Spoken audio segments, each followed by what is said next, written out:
দর্শক বন্ধুরা, তোমরা যারা গাঁদা ফুল আঁকতে পারো না তারা আমার মতো করে গাঁদা ফুল আঁকতে পারো। প্রথমে এভাবে গোল করে এঁকে নিতে হবে, একটু লম্বা থাকবে। নিচে বোটার অংশটাও এঁকে নিব, একটা কড়িও এঁকে নিব। তার জন্য বোটা এবং কড়ির গোড়ার যে অংশটা সেই অংশটাও এঁকে নিব।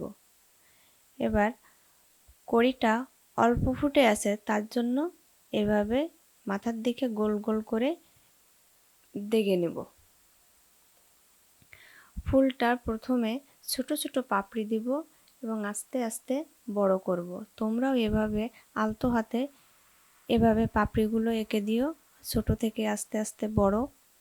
বৃত্তটা সম্পূর্ণ ভরাট করতে হবে। এভাবে সব জায়গায় পাপড়িগুলো এঁকে নিব। তোমরা এভাবে এঁকে নিও। এবার রং করব। প্রথমে বোটার অংশে সবুজ রং করব, গাঢ় সবুজ রং করব, শুধু বোটার অংশটুকু। কড়িটাও সবুজ রং করে দিব।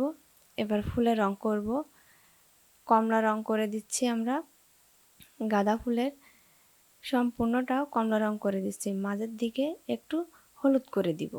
কড়িটা ঠিক একইভাবে করে নিব। কেমন লাগলো কমেন্টে জানাবে, ভালো লাগলে শেয়ার